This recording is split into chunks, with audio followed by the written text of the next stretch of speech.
करनी सेना के राष्ट्रीय अध्यक्ष सुखदेव सिंह गोगामेड़ी हत्याकांड मामले में बड़ी जानकारी निकलकर सामने आई है। सुखदेव सिंह पर अंधाधुंध फायरिंग करके उनकी हत्या करने के बाद हमलावर वहां से एक स्कूटी छीनकर फरार हुए थे। इसके बाद दोनों हमलावरों ने रेलवे स्टेशन तक का सफर तय किया, फिर ट्रेन से कुचामन सिटी पहुंचे। कुचामन सिटी रेलवे स्टेशन के पास ही नारायणपुर से डिडवाना के लिए रोडवेज बस पकड़ी। डिडवाना बस स्टैंड पर शाम को करीब 8 बजे पहुंचे। इसके बाद यहां से फिर वो किराए की कार लेकर सुजानगढ़ तक का सफर तय किया। इस पूरे सफर के दौरान डिडवाना का एक ड्राइवर उनके साथ था। उस ड्राइवर ने हमलावरों की हर एक्टिविटी के बारे में डिटेल में बताया है।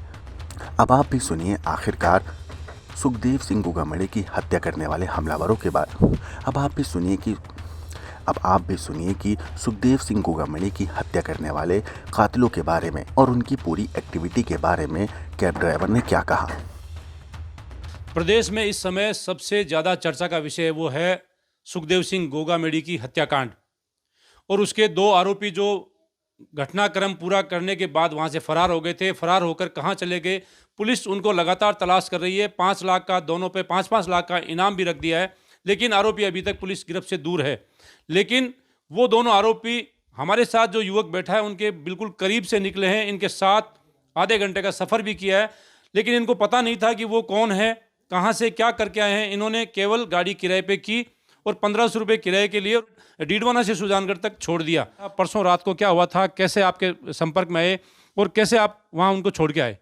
परसों रात को मेरे दोस्त का कॉल आया था कि 2 सवारी है, सुजानगढ़ छोड़नी है डीडवाना से। तो मैं उनको छोड़ने घर से वापस हॉस्पिटल गया हुआ था। तो मैं रास्ते में उनको बोल के आया कि मैं घर छोड़ के आ रहा हूँ वाइफ को। मैं और वाइफ हॉस्पिटल गए हुए थे। मैं घर छोड़ के वाइफ को फिर पेट्रोल पंप चला गया। डीडवाना पेट्रोल पंप पे खड़े थे बस स्टैंड पे। तो वो पीछे की सीट पे बैठ गए, दोनों गेट खोल के गाड़ी रुकते ही।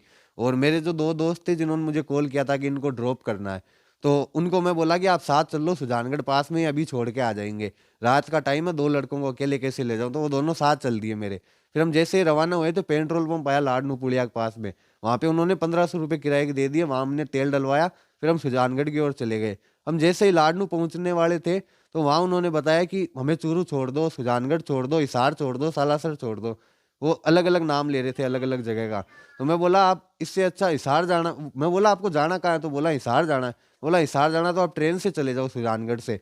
तो बोला हम ट्रेन से नहीं जाएंगे, हम तो बस और टैक्सी से जाएंगे। तो मैं बोला ठीक है, आप सुजानगढ़ छोड़ देता हूँ, आपने सुजानगढ़ का किराया दिया है वहीं का बोला है, तो वहाँ से आपको बस मिल जाएगी, आप पता कर लेना। फिर हम सुजानगढ़ पहुँच गए तो प्राइवेट बस स्टैंड पे बस खड़ी थी, दिल्ली नोखा लिखा हुआ था।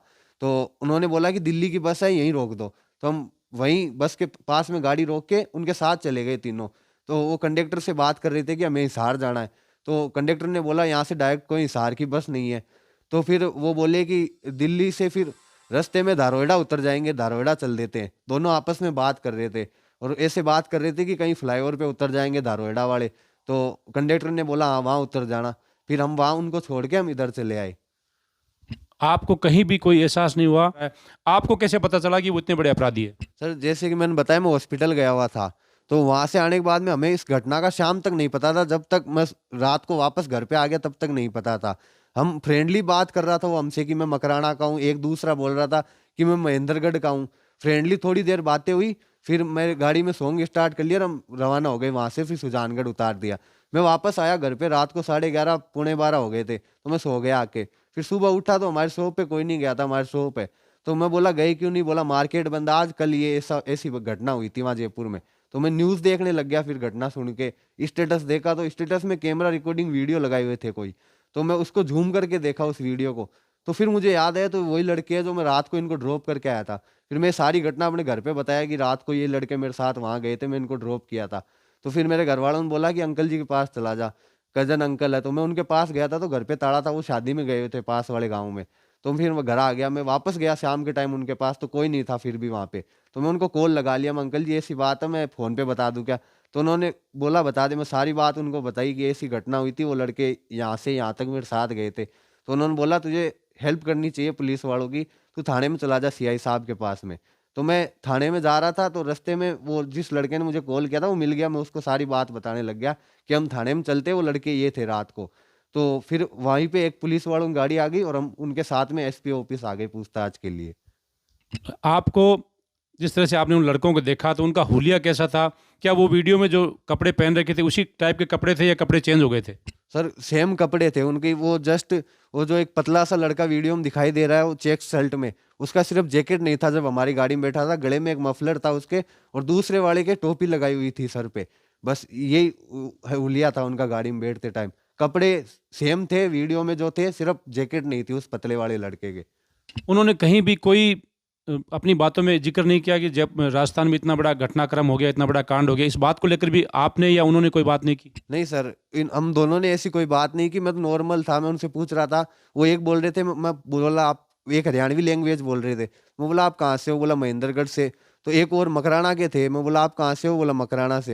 मैं बोला आप यहाँ क्यों आए हो, वो बोल रहे कि ये मेरे दोस्त है, मकराना मिलने आया हूँ। और मकराना वाला मुझे बोला कि ये आर्मी में है, तो इसको मैं ड्यूटी पे चढ़ाने जा रहा हूँ, सुबह 9 बजे इनकी ड्यूटी है, मेरे को 5 बजे पहुँचना है, फिर सेविंग करवानी है। ऐसी बातें हो रही थी। मैं बोला चलो ठीक है, आप ट्रेन में चले जाना या सुजानगढ़ छोड़ता हूँ, बस में चले जाना आप। वहीं उतर गए फिर वो। जो लड़का इनके साथ जयपुर से कुचामन ट्रेन में आया, फिर नारायणपुरा से डीडवाना तक जो बस में आया, उस लड़के से आपकी बात हुई थी या आपको किसी और के जरिए आपके पास फ़ोन आया था? किसी और का फोन आया था मेरे पास। वो जो लड़का आज थाने में, जो पुलिस थाने में हिरासत में है, जिसको पूछताछ के लिए रखा गया है, वो जो मेरे को कॉल किया था उसका दोस्त था वो, जो उनके साथ में आया था। मतलब उस लड़के ने जो उनके साथ आया था उसने फ़ोन किया था आपके दोस्त को, और उसका दोस्त आपका दोस्त है, उसने आपको फ़ोन किया कि गाड़ी सुजानगढ़ के लिए चाहिए, और आपने किराए के आधार पर वहाँ रिस्क ले ली और वहाँ चले गए। रात का टाइम होता है, टैक्सी वालों को भी ध्यान रखना चाहिए, और इतनी बड़ा कांड होने के बाद थोड़ा सा सेफ्टी रखनी चाहिए। तो आप यहाँ पहुँचने के बाद आपने क्या सोचा कि जान बची लाखों पाए?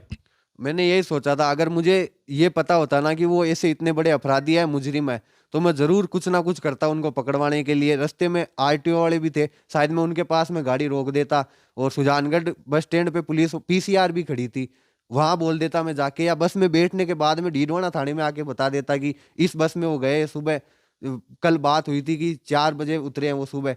तो अगर मुझे ऐसा पता होता तो मैं डीडवाना थाने में आके बता देता कि सर वो इस बस में चढ़े हैं और वहां गए हैं, तो भी रास्ते में पकड़े जाते। मुझे इस घटनाक्रम का पता ही नहीं था हम तीनों को, और ना ऐसी कोई चर्चा हुई थी। एकदम नॉर्मली फ्रेंडली बैठे थे वो लड़के दोनों पीछे।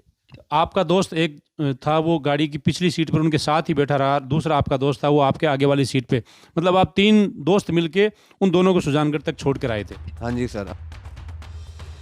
ब्यूरो रिपोर्ट, क्राइम तक।